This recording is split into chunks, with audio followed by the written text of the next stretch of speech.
תודה רבה. אז אני באמת גל, המייסד והמנכ"ל של קפסולאב. הקמתי אותו לפני כמה שנים. הרקע שלי הוא לא מתעשיית הכימיה, לא מתעשיית הקוסמטיקה, לחלוטין הנדסה, פרויקטים של תעשייה ביטחונית, מולטי-דיסציפלינרי, השילוב של תוכנה, בינה מלאכותית, עוד בשלבי הראשונים, Machine Learning, עם מכניקה ואלקטרוניקה. ובעצם מה שאנחנו פיתחנו זה מערכת, פלטפורמה, שמאפשרת להכין תוך דקה עד 2 דקות כל מוצר בתוך הקפסולה עצמה, שהקפסולה היא המפעל לצורך העניין. כל תכשיר שיוצא ממנה הוא תמיד מותאם אישית ותמיד טרי. את המצגת שהבאתי היום זה מצגת לא רגילה, זה מצגת שהכנתי במיוחד לצורך האיבנט הזה, אז היא מתמקדת המון סביב נושא ה-AI, למרות שלאור הפוטנציאל המחירתי שנתקלתי כאן בבוקר, אז אני גם אנסה לדקור את זה אחר כך בצורה יותר נקודתית. אוקיי, אז לגבי הנושא עצמו, כלומר הנושא של ה-AI עם המס פרודקשן והסתירה המובנית ביניהם, זה משהו שאני אתחיל איתו בשביל להסביר למה בכלל אנחנו רואים סתירה בין שני הדברים. דיברו כאן הרבה מאוד על כלי AI, על נושא של virtual agent, על נושא של המלצה על מוצרים קיימים. כמובן יש גם את ההיבטים של הדיווייסים עצמם שהוזכרו כאן על ידי גלי, אבל בסופו של דבר אין, כמובן זה מובן לכולם כאן בחדר שתכשיר מותאם אישית למול משהו שהוא בייצור המוני ויעיל, הם דברים שעד היום לא כל כך הולכים ביחד, והרבה מאוד מהתעשייה, חלקים גדולים מהתעשייה, מנסים למצוא לזה פתרון. לדוגמה, הסרטון האחרון שראיתם, של סגיב וציג, הוא סרטון שנעשה במעבדה של לוריאל בפריז, ורואים את הדיווייסים בתחום הסרום ובתחום הפאונדיישן קרים, שמן הסתם מנסים לעשות אותם בצורה מותאמת אישית, כי לשם השוק הולך.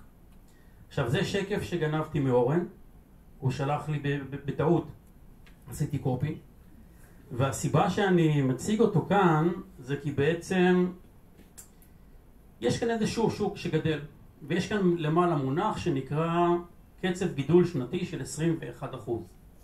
מה הבעיה? מה בעצם הבעיה עם הקצב גידול שנתי של 21%? שזה כבר הכותרת היא לינארית, כן? כבר הכותרת מציגה איזשהו מדד שהוא לינארי, קצב גידול שהוא, כמו שאנחנו רגילים בכלל, אנחנו בתור בני אדם מחוותים לחשוב לינארי, כן? עוד מתקופת הציד של האייל, זה עם ההרמונית ממקודם, אז בעצם אם אני רץ במהירות X והוא בזווית אחרת אליי במהירות Y, איך אני אשיג אותו? ככה אנחנו בתור בני אדם חושבים. ה-AI הוא לא עובד בצורה לינארית, כולנו מבינים את זה. לכן, אם הייתי לוקח עכשיו 5 שנים אחורה, כאילו 2020, עושה את אותו כנס, ומתחיל לדבר על איך ה-AI ישפיע על הפרסונליזציה, יכול להיות שאף אחד לא היה נרשם לכנס הזה. והיום אולם יחסית מלא, ואחוז הגעה יחסית גבוה לפי התגים שנשארו שם על השולחן. אבל הנקודה היא, כמובן לא היום, אלא מה 5 שנים אחרי. האם אנחנו יודעים להגיד מה בעצם יהיה הטרנד ועל מה הוא ישפיע בהיבט של הבינה המלאכותית, כן? ההנחה שלי שאנחנו לא יודעים, והסיבה היא שאנחנו נמצאים באיזושהי נקודה היסטורית של מה שנקרא נקודת שבירה, כן? סינגולרית, שבה בעצם הדברים מתחילים לקבל תאוצה בקצב אחר, והרבה מאוד מערכות, כמו מערכות רגולטוריות, כמו מערכות מסורתיות, יצטרכו להשתנות, כי כנראה לא תהיה להן ברירה. זה ההנחה, ולשם, זה גם דרך אגב, זה המחקר עצמו, אני כאן תמצתתי אותו ל4 בולטים, מה שאורן הציג מקודם, איך בעצם ה-AI הולך להשפיע על הביוטי. אז בתור התחלה הנושא של Personalized Beauty Recommendation, כלומר מה בעצם הרכיבים עצמם שמתאימים יותר לבן אדם ספציפי, אנליזות ודיאגנוסטיקות של האור, שכאלה כלים יש המון, כלים בעצם שכבר התחילו להיכנס לשוק כבר לפני למעלה מעשור. Virtual Makeup Artist, כלומר אותם יכולות לבצע בעצם מציאות רבודה ולהציג תוצאות לאורך זמן, או במקרה של Color Cosmetics גם בזמן אמת. וכמובן מוצרים פרסונליים. זה הנושא שבעיקר אני רוצה לדבר עליו, כי בזה אנחנו מתמקדים היום בקפסולה. איך לאפשר בנקודת קצה, שהיא נקודת קצה שיכולה להיות ריטל או בית, להכין מוצר מותאם אישית בלי שום סטאפ, בלי שום ניקיון, בלי תחזוקה, תוך כדי לחיצת כפתור אחד. אז זה בעצם הבולט עצמו שאני רוצה להציג אותו ולדבר מעבר לזה, לא רק על איך זה נעשה ברמת הטכנולוגיה, אלא השינוי שזה עתיד לעשות בכל הקשר של בין המותג לבין הלקוחות שלו. לוריאל שיושבים כאן היום לא בהכרח יודעים להגיד האם מוצר שנמכר כיום בירושלים, האם הוא משמש במזרח ירושלים כרגע, האם השתמשו במזרח ירושלים או מערב ירושלים, מה גוון האור של אותה משתמשת במזרח ירושלים או מערב ירושלים, מתי הוא בוצע בו השימוש, מתי נפתח מהקופסה, מתי בעצם, אם בכלל, פתר את הבעיה שבשבילה הוא נקנה. אז אותו רעיון של AI משולב עם מערכות IoT, Internet of Things, הוא בעצם הולך לשנות מהותית את כל התקשורת של המותג והיצרנים עם הלקוח הסופי. ולקבל direct loop, כלומר direct, מה שנקרא סגירת מעגל ישירה, על איך בעצם המשתמש חווה את המוצר, מתי הוא השתמש בו, עבור מה, והאם הוא בכלל היה שבע רצון מתוך כל הסיפור. כמובן שהברנד עצמו מקבל כמות עצומה של דאטה על המשתמשים שלו, מי הם, מה הם, חלק מאותם דיווייסים שדיברנו עליהם מקודם. התכלית שלהם היא לקשור בין העולם של הפרודקט לעולם של סרוויס, כן? לעולם שבו בעצם יש משהו שהוא סירקולרי, מתמשך בין הלקוח לבין המותג עצמו. עכשיו תרגיל קטן במתמטיקה, ככה נראה דרך אגב קפסולה שלנו באחת הקונפיגורציות, נקרא לזה היותר הבינוניות, מה שנקרא. כמה זה שני מוצרים כפול 50 גוונים, כפול 100 ריחות, שהזכרנו מקודם את העולם של הריח, כפול עוד 3 אדטיבים, בין אם זה חומרים פעילים או אקסטרקטים או שמנים כאלה או אחרים. אז אפילו שני מוצרים כאלה, תחת הגוונים המוגבלים האלה ותחת מספר הרכיבים הללו, נותן לנו בעצם תשובה שזה כל אוכלוסיית העולם. וזה לא מפתיע, כי במכפלות האלה, עם דרגות חופש המדוברות, אנחנו מגיעים לעשרות מיליארדים, או אפילו מאות מיליארדים. האם לתעשייה המסורתית יש היום כלים לתת מענה לנושא של הפרסונליזציה? ושימו רגע בצד את הנושא הרגולטורי, אני בטוח שתכף יהיו כמה שאלות בהיבט הרגולטורי, והתשובות הן קצת ארוכות, אז אולי נצטרך מה שנקרא לעשות את זה בסשן נפרד, אבל בהנחה שבאמת יש יכולת ליצור את כל הדברים האלה, כמו שאני אומר, בזמן אמת, תוך דקה, זה פתרון שכיום אין אותו לתעשייה המסורתית, והגרף שהראינו בהתחלה, יש לו עוד סעיף קטן שבעצם מראה שמשהו כמו 30-35% מהשוק עובר למוצרים פרסונליים. עושה שיפטינג לכיוון מוצרים פרסונליים. ולתעשייה היום אין באמת פתרון אמיתי. לכן, מה שאנחנו יצרנו זה בעצם קפסולה שבה המערבל הוא חלק אינטגרלי ממנה. הקפסולה היא אטומה, כלומר החומרים מוכנסים דרך המכסה בזמן אמת. כמובן נבחרים על ידי אשפים, על ידי וויזרדים כאלה ואחרים או כלים דיאגנוסטיים, שבעצם המכונה שולטת על הקפסולה מבחוץ ודוחפת את כל נקרא לזה כל האדטיבים לתוך התא המרכזי ומכינה אותם בזמן אמת בתוך הקפסולה עצמה. לוקח, כמו שאמרתי, בין דקה לשתי דקות, אבל היתרון הוא שבעצם הדבר הזה הוא מכונה בפני עצמו. הקפסולה היא מכונה בפני עצמה, היא גם ידידותית לסביבה, היא מתמחזרת בצורה מלאה עד לכדי ריוז. היא לא מכינה רק קוסמטיקה, אנחנו עושים עם אותה טכנולוגיה צבע לשיער, תוספי מזון, מוצרי שיער, וגם כבר מוכרים אותם בחול. בין היתר, הזכרנו מקודם כאן את ההיבט המעבדתי, כאן החלק הימני של השורה הראשונה, אז אנחנו לדוגמה עובדים היום עם ג'יבודן, ועושים איתם ממש מעבדות ניידות שלהם למול ברנדים, בשביל נגיד לשנות בושם בתוך מוצר, בלי צורך לעשות הלוך חזור למעבדה, אלא הכל בזמן אמת. אז בעצם אחד התוצרי לוואי של הסיפור הוא שמה שנגיד ג'יבודן, חברה ענק חומרי גלם יכול לעשות, זה לחתוך שרשרת אספקה שלמה. כלומר בעצם לוותר על חלק מהתחנות בדרך, כל תחנה כלל אצבע זה פי 2 על נקרא לזה על ה-revenue, יותר נכון חלקי 2 על ה-revenue, ולהצליח להביא חומרי גלם ישירות לתחנת הקצה.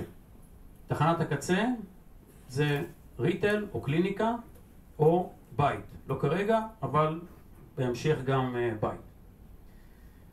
בין לבין המידע שנאסף הוא מידע מלא בזמן אמת, איזה רכיב בוצע בשימוש, עבור איזה סקין אישיו, באיזה מיקום, וכמובן גם מול איזה פרופיל, מי היוזר שעשה בשימוש. ככה שמבחינת המידע, מבחינת הדאטה, יש כאן חזון שלם של איך בעצם הדבר הזה הוא מונף בין היתר בזכות הדאטה, שאותו אנחנו חולקים היום עם הברנדים שאיתם אנחנו עובדים. בעצם משתפים אותם במידע עצמו, לא שומרים אותו לעצמנו, אבל עדיין למידע שהוא בעל ערך גדול גם עבור הברנדים וגם עבור החברה, ובין היתר מה שקורה, כל שרשרת הערך בעצם נחתכת. לא שרשרת הערך, שרשרת ההספקה, חס וחלילה שרשרת הערך. אוקיי, אז בעצם הקפסולה כקפסולה, וזה יחסית נגיד דוגמה לקפסולה היותר מורכבת, יותר מסובכת, היא יודעת לקבל כל יחס של רכיבים, בין אם זה 90% בסיס, 10% תוספים או הפוך, מספר משתנה של אותן אמפולות קטנות צבעוניות שאתם רואים כאן, שמכילים לרוב את הבשמים או את החומרים הפעילים או את השמנים. כל נפח שהוא בין 5 ל-150 ml אנחנו תומכים היום, באותו ממשק מכונה, לא צריך להחליף מכונה עבור נפחים שונים, ולמעט עולמות של מזון, עולמות של צבע לשיער, גם יודעים את הדבר הזה לאסוף, לנקות ולהחזיר חזרה לשימוש חוזר, כי בעצם אין כאן שום מלחמה אולטרסונית או הדבקה בין החלקים עצמם בתוך הדבר הזה. אני אראה לכם רגע סרטון של דקה שמראה בעצם איך התהליך קורה. אני אעשה רוורס אחר כך בשביל להראות החלק של הכנסת הקפסולות. כמובן יש לי עוד הרבה סרטונים על איך הדבר הזה נראה בשטח.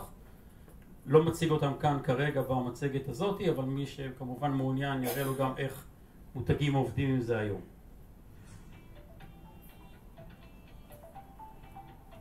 Capsule Labs Factory in a Capsule changes where manufacturing happens. It brings the factory to the store, to the consumer's hands.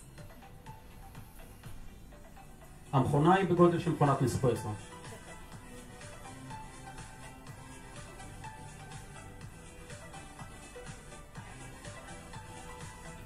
Fresher, cleaner, more sustainable, and most importantly, personalized just the way we want it.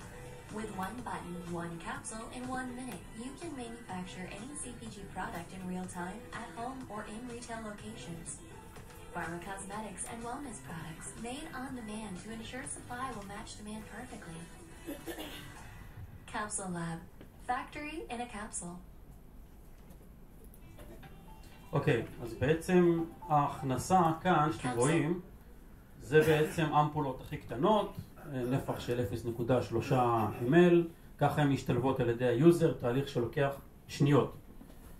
תהליך הדיאגנוסטיקה תלוי בכלי הדיאגנוסטי, תלוי גם כמה רחב ועמוק הכלי שעושה אנליזה של האור ודברים כאלה, ובעצם ההרכבה עצמה היא מהירה, הן יכולות להיות גם הרבה יותר גדולות, ככה בעצם אנחנו תומכים בתהליך הזה בזמן אמת.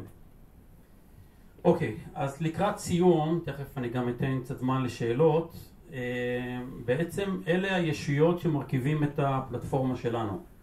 זה העולם של הרכיבים, אותם ויילים, אותם צבעוניים האלה שאתם רואים על הקפסולה, העולם של הכלים הדיאגנוסטיים שהם לא שלנו, אנחנו תמיד עובדים עם אחרים. מי זה האחרים האלה? כל מי שרוצה. אין מגבלה, יודעים לעבוד עם כולם, OutAI, צ'וויז, הצרפתים, האסטונים, כל מי שיש צורך כזה או אחר אנחנו יודעים להתממשק איתו. בעצם AI עושה את הדיאגנוסטיקה ויעשה אותה גם כן בעתיד, זה לא טרנד חולף, זה אני בטוח שכולנו הבנו כבר. הנושא של בחירת הפורמולה הוא גם כן היום מבוצע על ידי AI, אם כי מאוד מאוד מנוון. הכנה של הקפסולה והכנה של המוצר עצמו בתוך המכונה בתוך בין 60 ל-90 שניות. אותו תהליך לתפיסה הזאת אמור להיות מסוגל לשרת גם את הלקוחות המקצועיים, גם את ה-point of care, point of sale, וגם את המשתמשים הביתיים. באותה דרך ממש. אז זהו למעשה, אני אשמח לענות על שאלות למי שיש כמובן.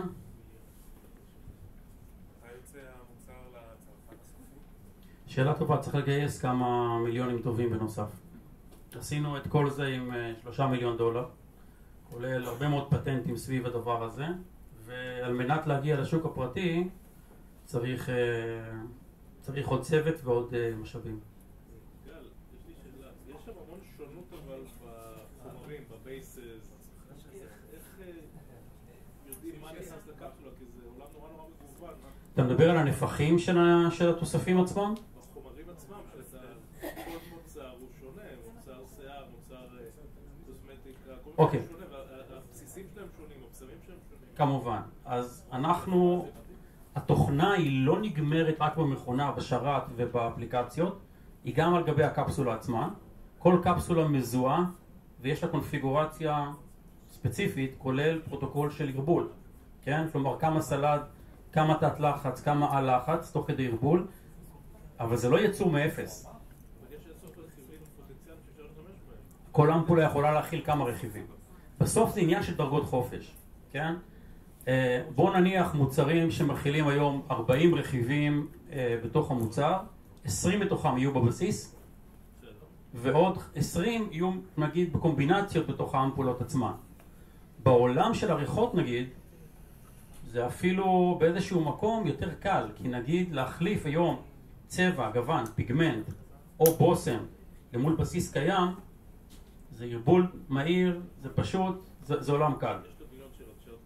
אני בטוח.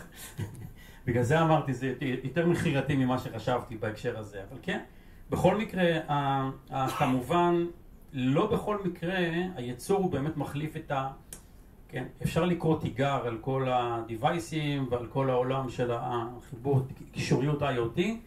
בסוף זה לא בא להחליף את כל התעשייה, הדבר הזה.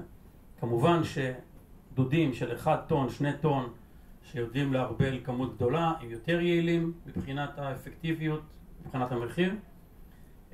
אנחנו לרוב מערבבים את הבסיס עם החומרים עצמם, כלומר הומוגניזציה נעשית לפני כן בתהליך חם, ואנחנו עושים את התהליך בצורה קרה. אני מבין שהבסיס הוא בסיס אחיד, ואתה בעצם משחק רק עם החומרים הפעילים שאתה עושה. בקוסמטיקה, לבסיס עצמו יש השפעה מאוד גדולה. בסיס לאור יבש, לאור שומני או מה שתוסיף, וכל האלקטרודנס, כל המרקם צריך להיות שונה. אז אני מפסיק אותך רגע, כי זה לא שהבסיס הוא אותו בסיס לכל העולם. זה קומבינציה בין בסיסים שונים לבין תוספים שונים. כלומר, יש כאן משחק של דרגות חופש, זה בדיוק ה-250 כפול 100 כפול 100 כפול 100, כן? השתיים לא חייב להיות, זה לא באמת שני בסיסים עבור כל העולם. אנחנו עושים את זה גם כן עם 50 ו1000 בסיסים שונים, צריך.